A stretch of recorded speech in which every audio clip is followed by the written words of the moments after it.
Hello and welcome to our new explainer, where we will describe the evolution of presidential limousines from 1939 to 2026. We're going to explore literally every major feature, every security upgrade, and every incredible detail, so you won't miss a thing.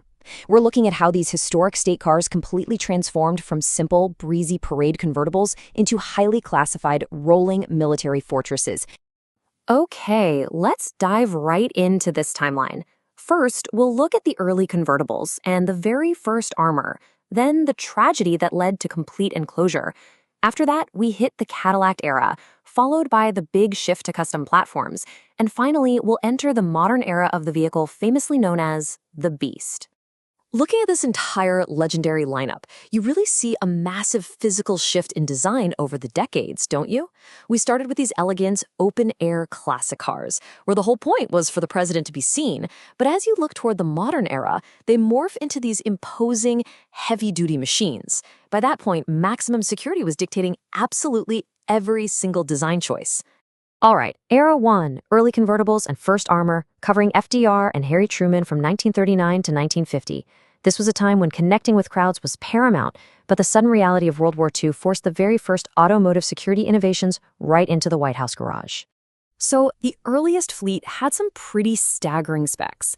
The 1939 Lincoln K, which was nicknamed the Sunshine Special, cost around $13,300, which is basically $190,000 in today's money. It packed a massive V12 engine and had these extra tall doors just for FDR's wheelchair access. But here is the interesting part. If you look at the official top speeds for both the 39 and 42 models, they just aren't publicly documented. That's our very first hint at the Secret Service secrecy that's going to become a huge theme for us today. Then, moving to the 1950 Lincoln Cosmopolitan, they shifted to a V8 engine, and the weight jumped up to a really hefty 6,500 pounds. Now, this era really highlights a major paradigm shift in government security. You see, the 1939 car was initially just a regular, custom convertible. It wasn't until after the attack on Pearl Harbor that it became the first presidential car to get armor retrofitted onto it, things like bulletproof glass and run-flat tires. But the 1942 Lincoln Custom? That was a totally different animal. It was the very first car to have steel armor and bulletproof glass integrated directly from the factory. It was literally built from the ground up for wartime security. By 1950, the fleet needed an update, giving us the Lincoln Cosmopolitan. And actually, at President Eisenhower's own suggestion, this vehicle introduced a removable, clear plexiglass bubble top. This was a total game changer. It meant the president could finally be seen by crowds in the rain without getting completely soaked. Oh, and it also featured a rear platform specifically designed for Secret Service agents to stand on during parades. Moving right along to Era 2, tragedy and complete enclosure, spanning JFK to Bush Sr., from 1961 to 1972. This period covers a dark turning point in American history that forever changed how the Secret Service viewed presidential vulnerability. When you compare the tragic 1961 Lincoln Continental with its direct successor, the change is just massive. The 61 Lincoln took about $200,000 to convert, and it was famously the convertible in which JFK was assassinated. In direct response to that unthinkable tragedy, the subsequent 1972 Lincoln Continental cost a staggering $500,000 to develop, and its weight skyrocketed to 13,000 pounds. This vehicle essentially cemented the strict Secret Service doctrine that unarmored convertibles would never, ever be used again. It's wild to think about, but following November 1963, the Kennedy car actually wasn't retired right away. Instead, it was completely rebuilt. They slapped on 4,000 pounds of armor and a permanent steel roof that was reportedly thicker than an F-16 fighter jet cockpit. This massive overhaul led directly to the 1972 Continental, which was fully armored from day one. That 72 model came with PPG bullet-resistant glass all around and, believe it or not, internal submachine gun racks for the agents. And this armor-first philosophy proved undeniably life-saving in 1981. During the assassination attempt on Ronald Reagan, that 1972 Continental absorbed direct bullet hits to its windows and panels, completely securing the president so they could rush him to the hospital. It proved once and for all that building armor into the initial blueprint, rather than just slapping it on later, was absolutely crucial. Next up is Era 3, the Cadillac era begins, covering Reagan and Bush Sr., 1983 to 1989. This marks a major corporate battle because for decades, Ford's Lincoln brand owned the White House garage, but in the 80s, General Motors finally broke that streak. Cadillac took its very first turn in 1983 with the Fleetwood. They brought in this clever raised roof and seat design so Reagan could easily be seen over crowds, all without compromising that armored enclosure. Now, Ford did briefly win the contract back in 1989 with a Lincoln Town Car for George H.W. Bush. To handle the insane weight of the armor, that Lincoln had to be stretched to a massive 263.7-inch wheelbase and powered by an F-250 heavy-duty pickup truck engine. Ultimately, though, that 1989 model became the absolute last Lincoln state car ever used. So here's a crazy fact. Despite getting incredibly heavy, these vehicles still had to be capable of evasive maneuvers. Amazingly, that 1983 Cadillac Fleetwood was road-tested by Car and Driver magazine, and it hit an impressive top speed of 93 miles per hour.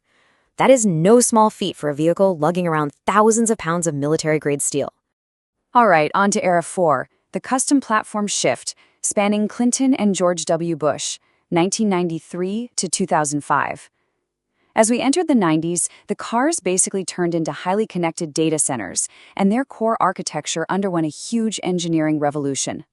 General Motors poured an estimated $6 million into developing President Clinton's 1993 Fleetwood Broma.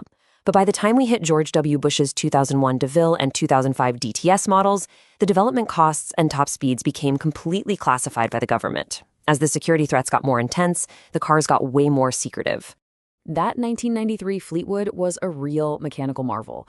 It could hit a blistering 142 miles per hour, mostly thanks to a heavy-duty V8 engine hand-built by racing engineer Jack Roush. It was also the very first state car equipped with satellite communications and early internet access. You might also notice they deliberately removed the sunroofs and external running boards. This wasn't an aesthetic choice. It was specifically done to eliminate attack points for potential assailants. By 2001, they hit a serious structural breaking point. Standard production cars just couldn't handle the immense weight of modern armor anymore. Their transmissions and brakes were literally failing. So GM's R&D division stopped modifying showroom cars entirely. Instead, they started engineering these vehicles on totally unique, ground-up custom platforms. From that point on, a Cadillac presidential car was essentially a custom-built armored fortress just wearing a Cadillac costume. Which brings us to Era 5. Enter the Beast, covering Obama, Trump, and Biden from 2018 to the present. Facing 21st century threats like car bombs and chemical attacks, birthed a vehicle so imposing it earned a legendary nickname. The 2018 iteration of the Beast abandons car platforms altogether. It actually sits on a heavy-duty GMC top-kick commercial truck chassis, which is necessary just to support an estimated weight of 20,000 pounds. That is 10 tons of armor and tech.